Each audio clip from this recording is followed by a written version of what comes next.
What if I told you you could grow twice as many sweet potatoes using the same space, same soil, and almost the same effort? Sounds crazy, right? I didn't believe it either until I tested it myself. I tried 3 completely different methods to grow sweet potatoes. Same weather, same timing, same care, but the results? Totally shocking. One method gave me average results, one completely failed, and one method, honestly, blew my mind. I'm talking about bigger tubers, faster growth, and nearly double the harvest compared to the others. And here's the best part, most gardeners are doing it the wrong way without even realizing it. They're wasting space, time, and potential yield just because nobody told them this simple difference. In this video, I'm going to show you all 3 methods step by step so you can see exactly what works and what doesn't. But don't skip ahead, because the method that doubled my yield is probably not the one you're thinking of. And if you pick the wrong one, you could end up with weak plants and tiny harvests. So let's start from the beginning and test these methods side by side.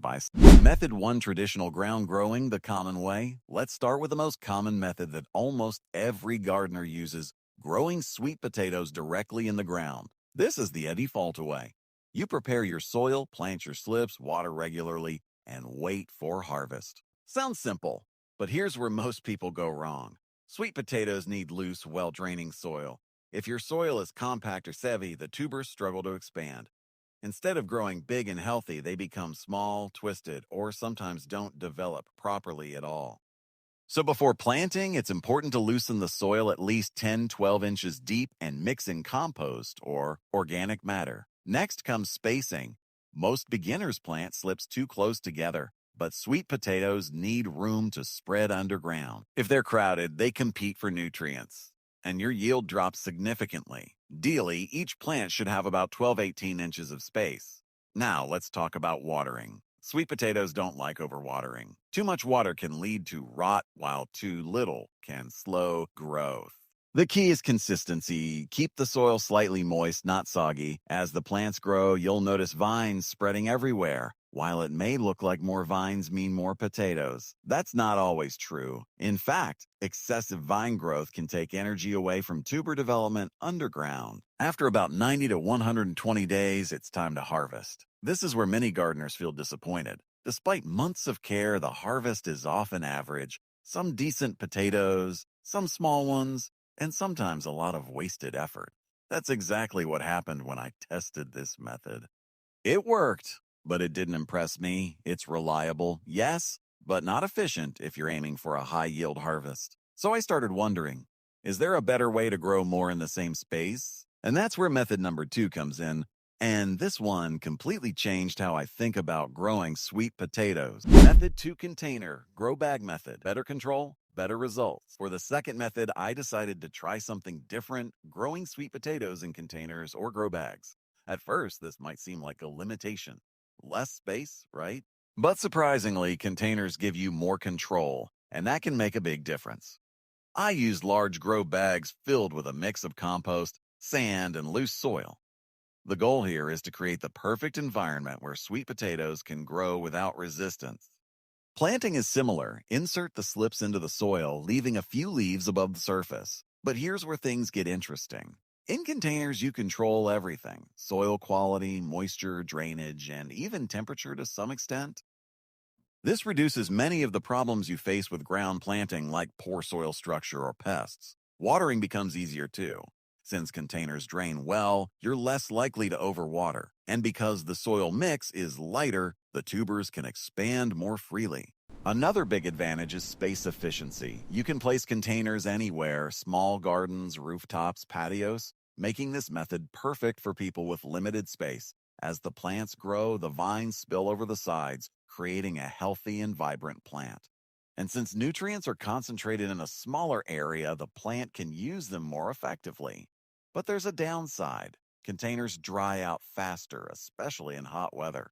That means you need to monitor them closely. Miss a few days of watering and the plants can become stressed, which affects your final harvest. When it came time to harvest, the results were definitely better than the ground method. The potatoes were cleaner, more uniform, and easier to dig out. But still, something was missing. The yield was good, but not extraordinary. It was an improvement, yes, but not the breakthrough I was looking for, and that's when I tested the third method, the one that completely outperformed the other two. And honestly, it surprised me the most. Method 3 vertical, layering the yield doubler. Now, this is the method that completely changed everything for me, the vertical or layering method. Out of all three techniques I tested, this one didn't just perform better, it delivered results that honestly surprised me. Instead of letting sweet potato vines spread freely across the ground, this method focuses on one simple idea, turning a single plant into multiple growing zones. Let me explain. You start just like any other method by planting your sweet potato slips in a container, grow bag, or even a raised bed. Make sure the base soil is loose, rich in organic matter, and well draining. This first layer is important because it sets the foundation for everything that follows. Now, here's where things start to change. As the plant begins to grow and the stems get longer, instead of letting them run wild across the ground, you begin to guide and control the growth. Once the plant reaches about 6 to 8 inches in height, you gently add another layer of soil or compost around the base, partially covering the lower stem. This step might seem small, but it's the secret behind the entire method. Sweet potato plants have the ability to form roots along their stems when they are buried. And where there are roots, there's potential for more tubers. So instead of relying on just one underground layer for production, you're essentially creating multiple levels of growth, each capable of producing sweet potatoes. As the plant continues to grow taller, you repeat the process. Add more soil. Cover another section of the stem. Then wait.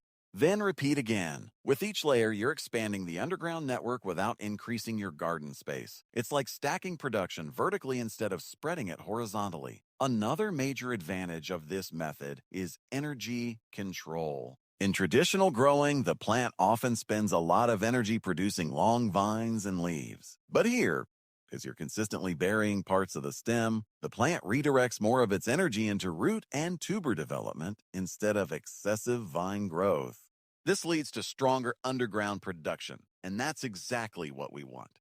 Now let's talk about moisture and care. Since you're adding fresh soil layers over time, moisture retention improves naturally.